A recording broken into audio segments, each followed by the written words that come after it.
The air was thick with the usual Seattle fog as Martin closed the door of his old Honda and walked toward the entrance of the glass-paneled high-rise. He carried a duffel bag slung over one shoulder and wore navy blue coveralls with a faded patch that read Facilities. His work boots scuffed the concrete gently as he moved. It was just past 6 a.m. and the building's lobby lights were still warming up. He nodded to the security guard at the front desk, a new guy, maybe mid-20s, lean and alert. The guard didn't nod back. Instead, he stepped in front of the sliding glass doors, one hand lightly resting on the batten hooked to his belt. "Maintenance access is after hours," he said, glancing down at Martin's duffel. "You'll need to wait or come back later." Martin adjusted the strap on his shoulder. "I'm not here for maintenance." The guard's eyes narrowed. "Then who called you in?" "No one," Martin replied calmly. That answer seemed to rankle him. He shifted his weight and let out a sharp breath through his nose. "Look, I don't know who you are, but this building isn't open yet. Employees use the side entrance after 7. Vendors need a pass. I don't need a pass." The guard's expression turned skeptical. He stepped forward. "You here to deliver something? Drop off for one of the offices?" Martin didn't move. "No." "Then you need to step back. I can't let you in." His voice took on that edge, the one that meant a warning had just been issued. Martin's hand tightened slightly around the duffel strap. He didn't argue. He just looked past the guard at the elevator bank inside. Then back at him. "Do you know who I am?" he asked quietly. The guard smirked. "I know you're about 10 seconds away from being asked to leave." Martin gave a small nod and waited. The seconds passed slowly. Martin didn't step back. He didn't argue. He just stood there, the weight of his duffel still on his shoulder, his face unreadable. The guard stiffened, his patience fraying. "Sir, I'm going to ask you one last time. Step away from the entrance." Martin didn't move.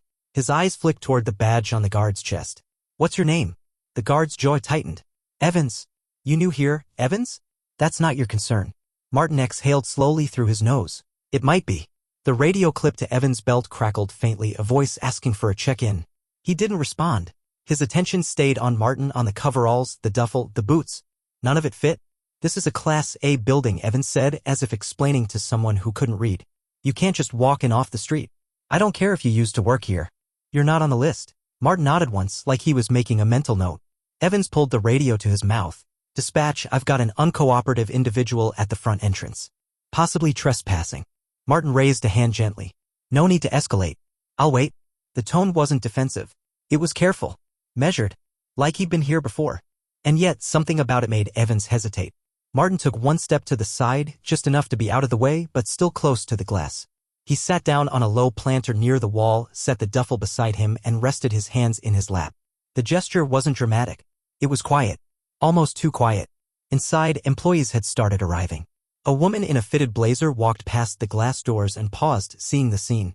Her eyes moved between Evans and Martin. She kept walking. Evans shifted uncomfortably, then returned to his post. But he kept glancing at the man outside. Something about this didn't feel right. Martin didn't seem angry. Just waiting. And Evans, for the first time that morning, felt unsure. 20 minutes passed.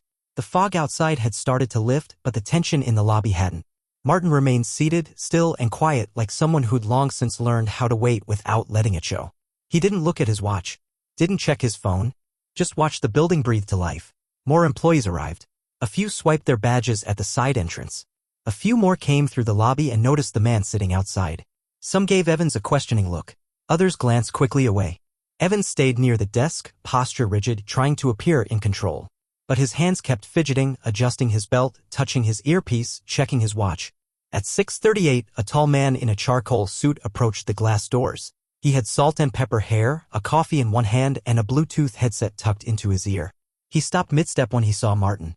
"Martin," he said through the glass. Martin looked up. The man pushed through the doors without hesitation. Evans stepped forward quickly. "Sir, I've got this." "No, you don't," the man interrupted. "He's supposed to be here." Evans blinked. "I didn't have clearance." He didn't give a name. "You didn't ask," the man said flatly. Then he turned to Martin, his tone shifting. "Sorry about that. Elevator's prepped. You're good to go." Martin stood slowly, slung the duffel over his shoulder again. Evans stared at the exchange, his mouth slightly open. "Wait," he said, more to the air than anyone else. "Who is he?" The man in the suit turned back, eyes sharp now. "He's the reason you have a badge on your chest, Officer Evans. And if you looked up instead of down, you might have figured that out before embarrassing yourself." Evans took a step back. Martin didn't say a word. He just walked through the doors. Evans watched him disappear into the elevator. His own reflection stared back at him in the polished glass. And for the first time that morning, he realized he just made a mistake he couldn't explain away. The elevator was silent except for the soft hum of its ascent. Martin stood at the back, hands resting lightly on the strap of his duffel. The man in the charcoal suit, Alan, the building's senior legal counsel, stood beside him, shifting his coffee from one hand to the other. "You didn't need to wait out there," Alan said after a moment. "I did," Martin replied quietly. Alan didn't argue. He just nodded slowly. The floors ticked by 12, 13, 14. "Boardroom's already set up," Alan added. "Press is showing up at 8. You sure you want to do the reveal like this?" Martin's eyes stayed on the elevator doors. "Yeah." The elevator stopped on 15. The doors opened onto a wide, sunlit hallway with frosted glass offices and a sprawling view of the city. Martin stepped out first. Alan followed, then hesitated. "You want me to talk to the security team?" Martin paused just for a second. "Not yet." Alan understood what that meant. The conversation wasn't over. It was just deferred. They reached the boardroom. Martin pushed the door open and stepped inside. The long table was lined with executives. Laptops open, ties loosened, coffee cups half full. Conversations quieted when he entered. Martin set his duffel down beside the chair at the head of the table. No one moved. Alan cleared his throat. "Ladies and gentlemen," he said, stepping into the center of the room, "this is Martin Langston." A few raised eyebrows. A couple furrowed brows. One person even glanced at the door as if expecting someone else to follow in behind. Alan continued. "He's not here for facilities. He's not here to observe. He's here because, as of last month, Martin Langston is the new majority owner of this building and the holding company that operates all 5 regional sites." Silence. One executive blinked. Another set his coffee down very slowly. Martin pulled out a chair and sat. Calm. Steady. He didn't need to say anything yet. The room was already adjusting. The temperature in the room shifted. Not literally, the air was still cool from the central system, but in the way people sat straighter, adjusted their ties, reached too late for expressions of interest that hadn't been there moments earlier. Martin watched it all. Every glance. Every subtle repositioning. He'd seen it before. They were recalibrating. The woman 3 seats down, the one who'd once skipped over his name in a contract meeting 6 months ago, was now folding her hands neatly, eyes fixed on him. The older man near the end of the table cleared his throat like he was preparing to contribute. He didn't. Martin let the silence stretch, not out of awkwardness, but intent. When he finally spoke, his voice was even. "I bought into this company because I believed in its potential," he said calmly. "But potential doesn't mean much if the foundation is cracked." Nobody interrupted. "I spent the last month walking these buildings without a title on my chest. Just a name badge. Just coveralls. Just boots." A few people glanced at each other. Not many could hold his gaze. "I saw what people said when they thought no one important was listening. I saw who got dismissed. Ignored. Talked over." He paused. "I also saw who watched it happen and said nothing." A thin layer of unease spread across the room. Quiet, but spreading. Martin didn't raise his voice. He didn't need to. You don't have to say the wrong thing to be part of the problem. Sometimes saying nothing at all is enough. The older man at the end of the table opened his mouth again. Martin looked at him, just looked, and the man shut it. This wasn't going to be business as usual. Martin reached down, unzipped the duffel, and pulled out a slim folder. No theatrics. No dramatic thud onto the table. Just a quiet placement in front of him. He opened it and pulled out a single sheet. "This," he said, tapping the page lightly, "is a summary of internal promotion data from the past 3 years. No one moved." Martin's eyes scanned the table. "Do you know how many employees of color moved into managerial roles during that time?" A long pause. Then someone, middle-aged, sharp suit, regional operations, ventured for 2, Martin corrected. "Out of 47. He let that settle, then reached back into the folder. "This one," he continued, holding up another page, "is the formal complaints log. I had it pulled yesterday. 8 of those complaints involve unequal treatment during interviews. 5 from the same building. 3 from the same floor." Someone at the table shifted uncomfortably. Martin didn't look up. Most were dismissed without full review. His voice didn't rise. If anything, it dropped slightly. "I've read every single complaint. I've reviewed every dismissal. The language in the responses." He paused. Careless. Sometimes condescending. Mostly vague. Another shift at the table. Martin closed the folder and placed his hands on top of it. "I'm not here to play the part you're used to. I'm not a silent investor. I'm not interested in appearances. I'm here to rebuild something that can last, and that means every floor, every name, every assumption gets looked at." A few jaws tightened. He looked directly at the VP of Human Resources. "We'll start with yours." The room was still. Unblinking. The message was clear. This wasn't a warning. It was the start of a reckoning. No one reached for their coffee. No one tapped their pen, whispered a note, or checked their phone. The kind of silence that followed Martin's words wasn't nervous. It was stunned. The VP of HR, a woman named Denise, mid-50s, crisp blouse, reputation for keeping things efficient, met his gaze, then looked away. Martin didn't press. He didn't need to. He had given her a mirror. Whether she looked into it was her choice. Across the table, a junior exec, Malik, shifted in his seat. He'd been with the company for 5 years. Hardworking. Quiet. Passed over twice for roles he was qualified for. Martin remembered his name because Malik was the only one who had ever asked Martin in coveralls if he needed anything. Now Malik's eyes were locked on him, not with surprise, but something else. Recognition. Martin gave the smallest of nods. Noted. He stood slowly. I'll be back here at 3 p.m., he said. By then, I expect a full audit plan on the table. Promotion policies, complaint procedures, recruitment filters. Every gate you've built, open it. Or explain why it should stay closed. No one moved. No more hiding behind language like not the right fit. If we say that, we'll say what it means. He gathered the folder, slid it back into the duffel, and looked around the room one last time. You have until this afternoon to decide what kind of company this is going to be. He walked out. No doors slammed. No papers flew. But still, the impact was sharp and permanent. In his absence, the ripple began. As soon as the door closed behind Martin, conversation exploded. Not loud, but immediate. Urgent. Voices overlapping, chairs scooting. Some whispering. Some not bothering to whisper. Alan remained at the side of the room, arms folded. Watching. The CFO leaned forward. How long's he been planning this? No one answered. He's not wrong, Malik said quietly. A few heads turned. Not accusatory. Just surprised to hear his voice. He rarely spoke in these meetings. What was that? Denise asked, her tone defensive, not curious. I said he's not wrong, Malik repeated. He didn't raise his voice. Just made sure she heard him this time. Someone near the end of the table murmured maybe, but the way he did it. He didn't embarrass anyone, Alan cut in. He told the truth. And if that feels like an attack, maybe we need to ask why. Silence again. Alan stepped forward, now in control of the room without asking for it. He gave us a choice. That's more than most would have done. Denise leaned back. We have protocols in place for these things. You can't just throw out process. Protocol isn't the issue, Alan replied. It's who the process protects. Denise didn't respond. The tension shifted again, away from Martin's absence and toward the weight of what was now expected. The audit. The exposure. The accountability. Someone pulled out a notepad. Another opened their laptop. The 3 p.m. meeting wasn't a possibility anymore. It was a deadline. And for the first time, the room moved not out of habit but necessity. Downstairs, the lobby had changed too. Martin's absence didn't erase the moment, it echoed. Evans stood at his post, posture tight, eyes flicking toward every person who walked through the doors. Each time someone passed, he looked for a reaction. Some offered a quick glance. Others ignored him completely. But he could feel it. The shift. Like something under the floor had moved and hadn't quite settled yet. The same woman who'd passed him earlier in the fitted blazer was now standing near the elevator bank. She glanced at him briefly, then away, then back again. She crossed over, hesitated, then spoke. Was that Mr. Langston this morning? Evans nodded. Once. Her eyebrows lifted slightly. And you turned him away? He said nothing. She didn't need him to. She gave a short, sharp nod, not mocking, not cruel, just final, and stepped into the elevator without another word. Evans returned to the desk. He sat. Slowly.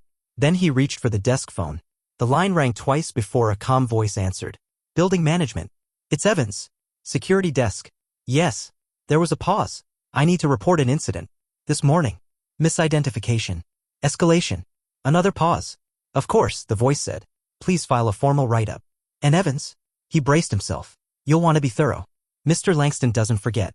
Evans hung up slowly. The phone clicked into its cradle with a soft sound. Soft, but deafening. Upstairs, the conference room had transformed.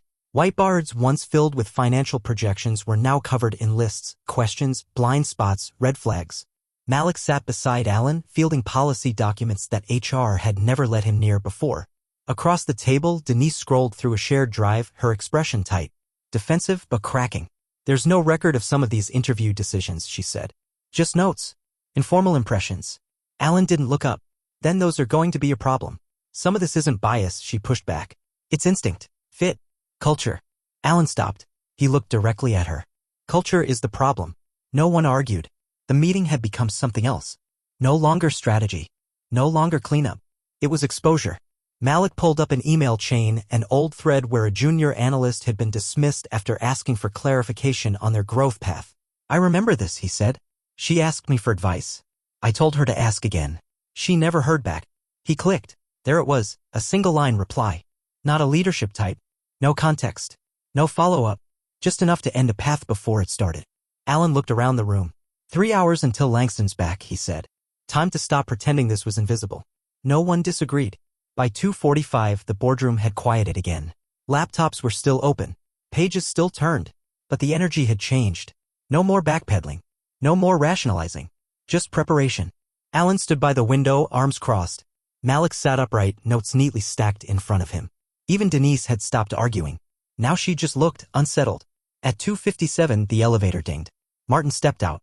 He walked into the room without announcement, duffel still over his shoulder. No entourage. No drama. Just him. The same coveralls. The same calm. He sat at the head of the table, placed the duffel on the floor beside him, and looked up. Well, he asked. Alan stepped forward. We've started a full review. Preliminary findings are here. He handed over a file. It's not comprehensive yet, but it's honest. Martin opened it. Flipped through a few pages. Said nothing. Denise cleared her throat. We've also identified patterns, she said, quieter than usual. Language, hiring paths, promotion delays. We're starting to name them properly now. Martin nodded slowly. Malik pushed a summary across the table. I listed names, he said. Not complaints. Just people who were never given a real shot. Martin scanned the paper. His eyes stopped at one name, then moved on. When he looked up, the silence returned. Not from fear, but from waiting for what he would do next. He didn't speak right away. Just leaned back slightly. We're going to fix it, he said finally. Not a threat. Not a request. A decision. I'm not here to shame anyone, but I'm not here to protect comfort either. The room stayed still. This table will look different in 6 months, Martin said. That's not a warning. It's a promise. And the weight of that promise was felt in every corner of the room. Martin tapped a finger gently on the page in front of him. This one, he said, pointing to a line on Malik's list. Why didn't she get a second interview? Malik looked up. She was told she was too direct. Didn't fit the communication style of upper management. Martin's lips pressed together briefly. Then he looked to Denise. That feedback come from your team? Denise nodded reluctantly. It's standard phrasing, sometimes meant to soften the blow. But it's not soft, is it? Martin said. It's vague. It's a wall without a door. He flipped to another name. This one was dropped from consideration after a panel round? Yes, Alan said. One panelist said she seemed unpolished. Martin didn't speak for a moment. She has a master's in engineering. Launched 2 internal tools. Trained 3 teams. But not polished. He closed the folder slowly. Then looked around the table. These aren't anomalies, he said. They're patterns. Polite ones. Quiet ones. But still designed to keep certain people out. He turned to Malik. Who mentored you when you joined? No one. Martin nodded. That's going to change. He turned to Denise next. I want a mentorship structure drafted by Friday. Not optional. Not performative. Real pairings. Real goals. And reviewable outcomes. Her expression flickered, but she nodded. Martin stood. These names, he said, holding up the list. They're not a liability. He looked at them, each person at the table. They're a ledger. Of all the people this place underestimated. And then, softer. Starting today, we stop writing them off. By the time Martin left the boardroom, the building felt quieter. Not empty, just recalibrated. Conversations at a lower pitch. Movements more deliberate. Evans saw him walk through the lobby. Their eyes met. Martin paused. Evans stood straighter, like instinct told him to, but not out of duty this time. Something else. Mr. Langston, he said, voice low. I filed a report. About this morning. I was out of line. Martin didn't nod. Didn't dismiss. He just looked at the man for a moment. You know the difference between a mistake and a pattern? He asked. Evans swallowed. A pattern repeats. Martin nodded once. Let's make sure this one doesn't. Then he kept walking. Outside, the fog had cleared. The sidewalk shimmered with late afternoon light. A delivery driver rushed past, earbuds in, unaware. A woman from the 9th floor walked by, hesitated, then nodded slowly in recognition. Not because Martin said anything, but because she'd seen the look in someone else's eyes earlier that day, someone forced to sit outside until the story changed. Now the story was shifting. Not finished, but shifting. 3 days later, Martin returned, not to inspect, but to observe. He didn't enter through the front. He walked in through the staff entrance. No duffel this time. Just a folder in hand. The front desk had a new face. A woman in her 40s, calm and watchful. She nodded when he passed. On the 3rd floor, Malik was seated at a different table than usual, this time across from a senior analyst, walking her through workflow changes. Her posture said she was listening. Not tolerating. Listening. Upstairs, Denise sat with 2 junior staffers, reviewing resumes. Real time. Out loud. She wasn't talking at them. She was asking questions. Alan walked past, gave Martin a short, approving nod. No ceremony. Just respect. Martin paused in the hallway near the break room. Two employees were chatting.